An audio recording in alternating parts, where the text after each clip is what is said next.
పుర ప్రముఖులు ఉన్నారు, వేదిక ముందు ప్రింట్ అండ్ ఎలక్ట్రానిక్ మీడియా మిత్రులు ఉన్నారు, చిన్నారి బాలబాలికలు, పుర ప్రముఖులు, చాలా మంది పెద్దలు వచ్చారు ఈ కార్యక్రమానికి. మనస్ఫూర్తిగా ప్రతి ఒక్కరికి శిరస్సు వంచి కృతజ్ఞతలు, అభినందనలు.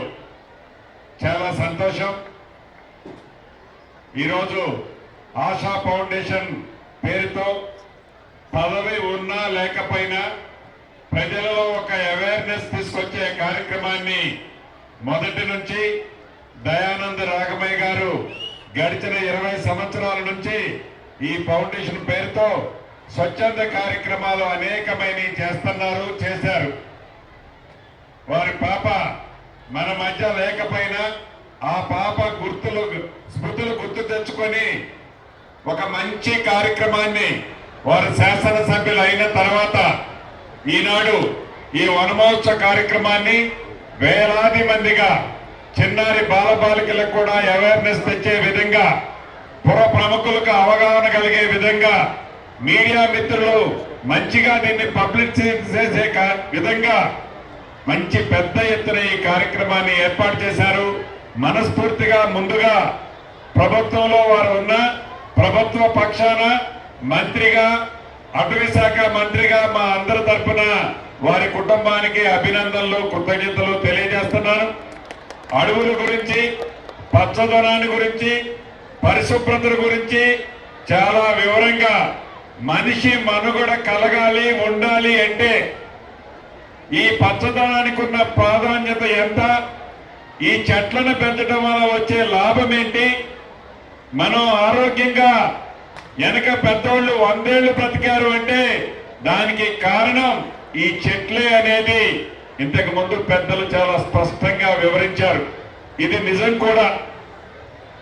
ఇందాక కవి గారు, జయరాజు గారు చెప్పినట్లు చాలా అద్భుతంగా ఈ వృక్షం యొక్క ప్రాధాన్యత, ఈ చెట్టు యొక్క ప్రాధాన్యత మొక్కైన దగ్గర నుంచి నిత్యము మనిషి లెగిసిన ఉదయం దగ్గర నుంచి రాత్రి పడుకునే వరకు, చివరికి మనము చనిపోయిన తర్వాత కూడా ఈ వృక్షం యొక్క ఈ కట్టెలతో ఆ ప్రాధాన్యత, ఈ మనిషికి ఉన్న అవసరాన్ని చాలా స్పష్టంగా ఒక కవిత రూపంలో జయరాజు గారు వివరించారు. నిజం కూడా అది.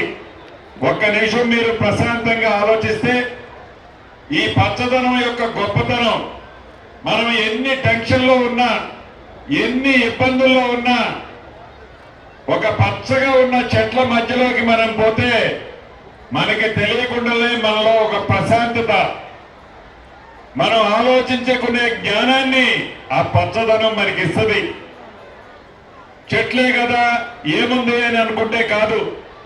చెట్టును పెంచడం చాలా కష్టం, చెట్టును నరకటం చాలా ఈజీ. పెంచాలంటే చాలా శ్రమించాలి, చెమటను కార్చాలి. నరకాలి అంటే ఒక్క నిమిషం చాలు. మనిషి బ్రతకాలి అంటే మనం ఎన్ని కార్యక్రమాలు చేస్తే, ఎంత మంచి చేస్తే, ఎంత ఆరోగ్యంగా ఉంటే ఆనాడు మన పెద్దోళ్ళు 100 ఏళ్లు బతికారో, కనీసం ఈనాడు మనం 80 ఏళ్లు బతకాలని తాపత్రయపడుతున్నామో, ఆ పచ్చటి చెట్లు పెంచితే తప్ప అది సాధ్యం కాదు అని అవేర్నెస్ కోసం చిన్నపిల్లల దగ్గర నుంచి పీజీ చదివే వరకు స్టూడెంట్లని ఈరోజు డాక్టర్ గారు ఆహ్వానించి వారిలో అవేర్నెస్ పెంచడం కోసం పుర ప్రముఖులందరికీ కూడా తెలుసు ఈ చెట్ల యొక్క ప్రాధాన్యత. అది వారి మనసులోనే ఉంచుకోకుండా మీరు ఇంకొక 10 మందికి చెప్పి, వారు ఒక 10 మందికి చెప్పి, ఒకే మనిషి ఒక 100 మొక్కలు పెంచక్కర్లే.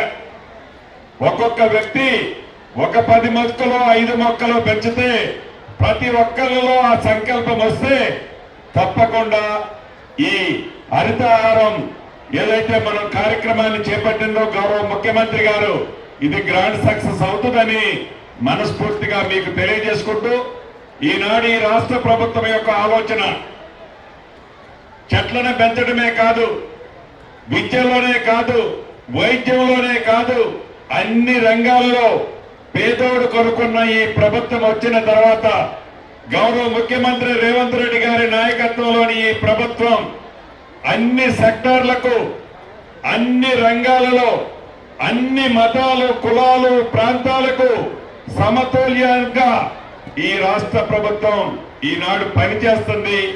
దానికి మీ అందరి సహాయ సహకారాలు ఉన్నాయి.